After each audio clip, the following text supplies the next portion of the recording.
Hello, Namaste, and welcome to Agile Exploration Hub. I'm your host, Nagesh Deshpande. So far, we have reached 800 subscribers, more than 60 episodes, and we are again going to discuss a new episode today. So, what are we talking about today? So, we talked about Agile success failure, successful transformation, failed transformations. We all talk about it.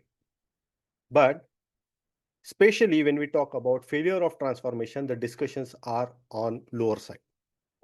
In this powerful episode of Agile Exploration Hub, we sit down with a release train engineer who has seen agile transformation crumble from inside. So that's a new experience that we are going to listen. From leadership blind spots to cultural resistance and misunderstood KPIs, she covers the real reasons of why agile fails in projects or IT projects specifically. We are saying. So what we can do, if you are a IT professional, agile professional, working in a large or mid-scale organizations, this episode is for you. So watch till the end and share your comments. Subscribe to my channel and like this video. So without wasting much time, let's welcome today's speaker, Sonal Agarwal.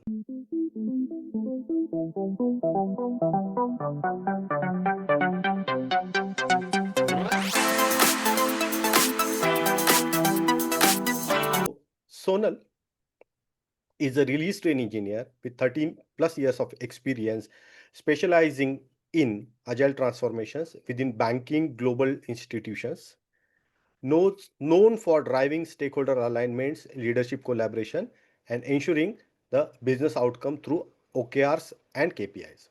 So let's welcome Sonal. Hi Nagesh, thank you for inviting me to your podcast. Really excited to be part of Agile Exploration Hub and looking forward to this interactive conversation with you. Nice to see you, Sonal. How was your day so far? It was good. Weekend, just rewinding with the kids. It's nice to have this on a weekend. Absolutely, yes. So as my audience knows, we record every weekend and then we release new episode every Monday 8 p.m. So don't miss all the new episodes coming every Monday 8 p.m. So for that, subscribe the channel and hit the bell icon. So Sonal, we are discussing about the transformation, specifically the failure side of the transformation. So I first question for you is like, which trend do you typically see in a unsuccessful transformation? Okay. So I would start with saying that Agile is not something that is very new to human race. Right. It is something that humans are built for, and it is just about unlocking the agile potential of human beings. So, the main reasons that I have gone across and I observed in the past few years is mostly that we try to install agile by Mhm. installing a framework. But Right. it's more about, just getting the true potential out of your teams. So we go with the approach of a bing bang installation with some pretty costly frameworks, and Mm. then we think of achieving our outcomes. Right. But somewhere we lose the concept that human beings are naturally agile. We are meant to be agile. So that is something I think if we give more focus towards, most of the transformations would not go wrong way, or we may make good adjustments while we are on that journey. Right. You rightly said that. Even the first principle itself says that it's all about individuals. You know, and we still try to, like, used one word specifically very nicely, install. We try to install it. We don't see the configuration. So whether it is required or not. So I have seen where organizations, even the smaller organizations, try to use a scaled framework, which is not needed actually. Might So not be and needed then yeah, sometimes. exactly. Yes. Yeah, sometimes it doesn't require. It's a smaller organization, smaller teams, and you don't require a scaled framework, and that's the you try to install it. So yeah, that's how the cookie crumbles.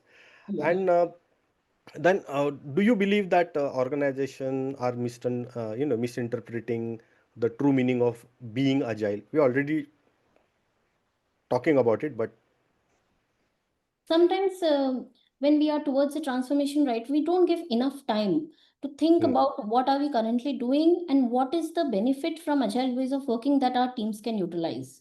Right. We think that agile has so many benefits, so every each of the benefits will be applicable to my team.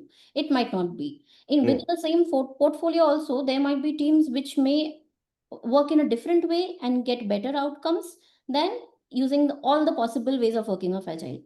So that is something we can, again, I know recently there has been a lot of talks behind customization. Use customized agile, use controlled agility, or use hybrid agile approach. But Right. that being said, it's up to the teams. We have to take people together and reach our outcomes, not focus towards the outputs will follow. Once you are targeting your outcomes, they will follow. And Right. we are targeting a timeline with agility. That is something we should try to see from the systemic view approach, that whether we are targeting any output specifically, what we are trying to achieve via OKRs, KPIs, not just measurements to measure the team's capacity or performance, more towards what are the outcomes that we are achieving by doing some achieving by aligning some processes and tools.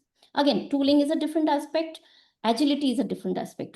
Absolutely. Yes. Tooling may be existing without even being agile, but tooling is just there to accelerate agility. It's not Right. something which is inside our agile mindset. It is Right. accelerating agility, but not tooling is not specifically that we are agile.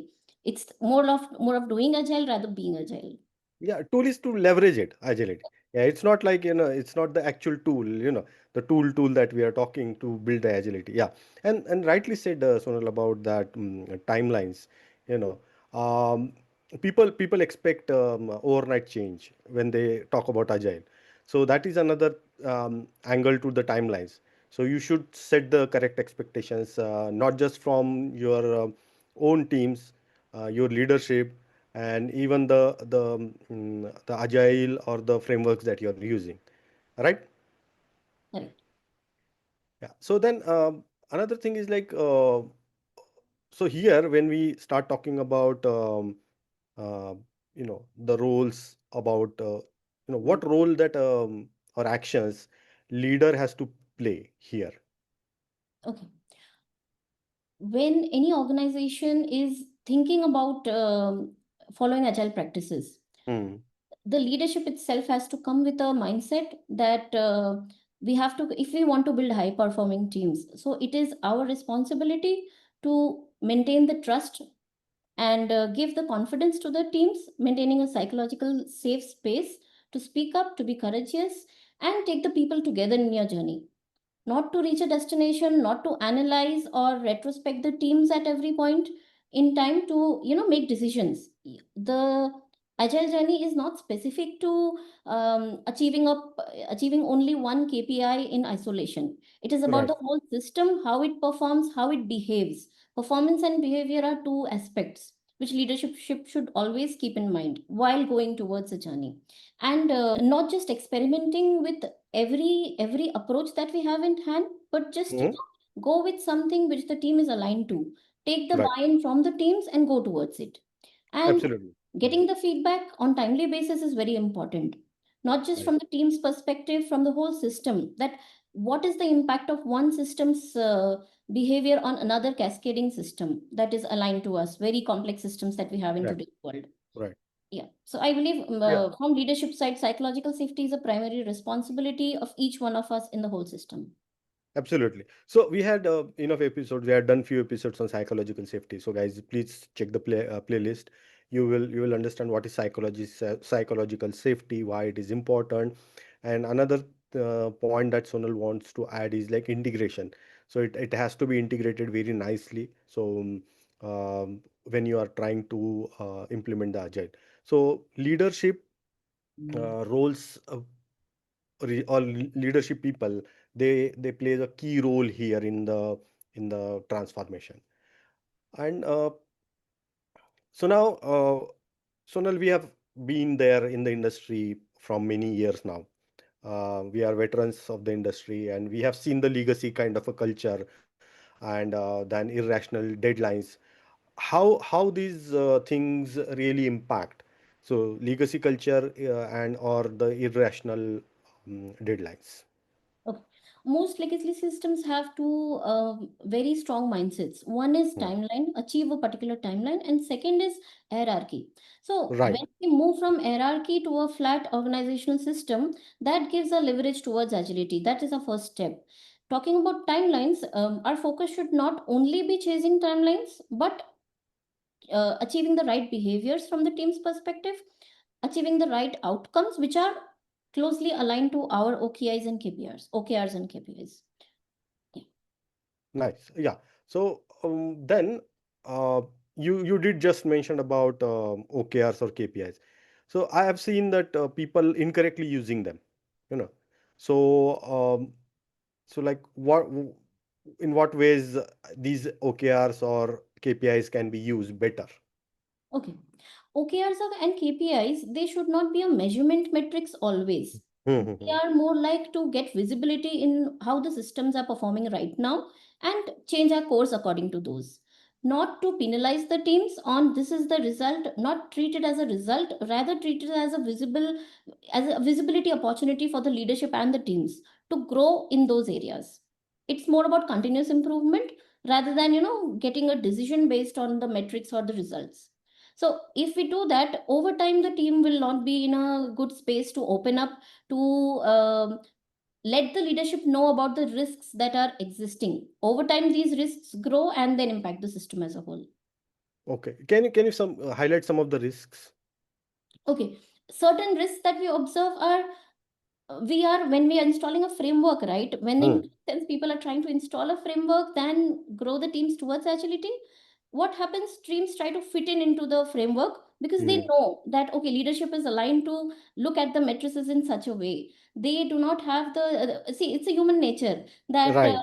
whatever leadership is trying to measure, we try to focus on those areas. Right. Rather, we just keep quiet. The teams are silent about the risks that are existing, and they know that there might be a question if I raise this risk. So that Right. comfort zone is not there in Right. many systems which try to install frameworks. Right. I think So that breaks the impression, system at a yeah. time. So impression management will get started. So guys, that's what my views on this. So when management tried to force into something, and people had to follow it because this management wanted, so the impression management will come into the picture. So I'll request you to Google about it, read about it, what is impression management and how it is closely aligned to psychological safety. So, and what behavioral changes happen in an individual or in a team when they practice impression management.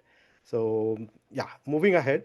So, what action a scrum master or a team can take to identify the agile dysfunctions early on? Okay.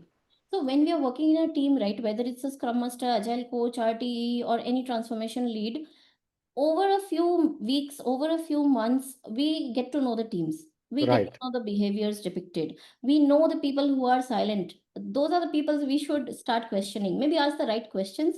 Slowly, gradually, create an environment of collaboration, a cohesive environment wherein we are free to talk about things that the team may not be able to talk about it to the leadership. The Scrum right, Master, Agile Coach, these are the roles where the people should be feeling very open and approachable. These are the roles which are the drivers of agility. So these are the roles who need to be courageous and literally have that strong mindset that if this team is facing such and such problem, I'm standing by the team raising it up. So that confidence, once the team has on the Scrum Master, coaches, or transformation leads, the system is going to thrive over time. absolutely. So remember, guys, five Scrum values. That's what you have to implement: courage, trust, openness, commitment. Okay. And then what was the fifth one? I forgot. Okay, never mind. So the point is, if you make sure that your team is courageous enough to come to you and talk about not just their achievement as well as their problems, fears, you know, they're open enough to talk about it, and that's where the agility will thrive. If I'm a scrum master and if my team member are not coming to me and sharing their fears, then it's my failure as a scrum master.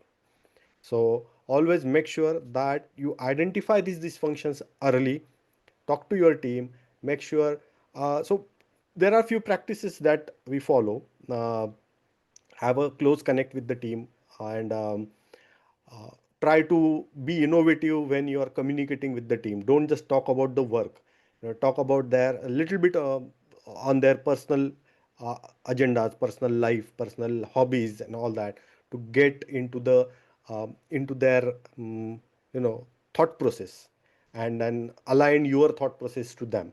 So I'll share some material in the description box, so you do check up out how can you communicate effectively with your team members.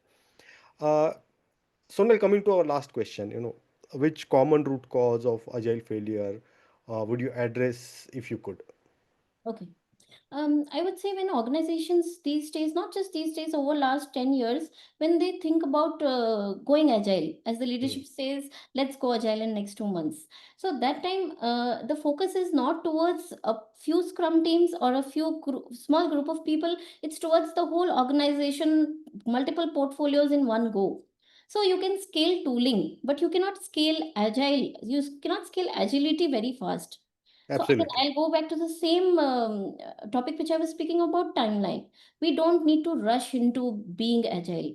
It's something naturally which will come up. You need to take baby steps. You need to identify the problems you want to solve by, following agile ways of working. We Our approach should not always be, okay, if something is working for you, it might work for me. That's not the case. Identify the problems that your teams are facing. We can't stand in isolation from the delivery and say that we are driving delivery and driving excellence. So be it engineering excellence, product excellence, or agile excellence, so everything has to go hand in hand. If any of the pillars are not strong enough, not aware of what outcomes we are trying to achieve by being agile, so that is something which we should look at and go slow about it, and actually target the root cause areas which we find the teams are facing and need help with. Because if I sell you something and I tell you, okay, Nagesh, please buy this, or you have to buy this, that's not going to work, Absolutely. right? Maybe the team will listen for 6 months, 8 months, and then they will change their route. How they want to work, they will work in that way. Right. But it's our job to make the team realize that this is the benefit, this is the value add, these are your problems that I want to solve with you. So I think that is one approach which will break silos and create a cohesive environment and actually solve problems rather than installing frameworks. Absolutely. Great. All the tips and tricks that Sonal has shared with us are very important, and we would like to say thank you, Sonal, for being such a wonderful speaker today. Thanks for coming on Agile Exploration Hub. Thank you so much, Nagesh, for having me here. It was wonderful talking to you. Looking forward to further collaborations. Yeah. No, absolutely. We'll do more episodes together. Yeah. So once again, guys, if you really enjoy this discussion, please like the video, subscribe to my channel, and once again, thank you. Bye bye. Thank you. Bye.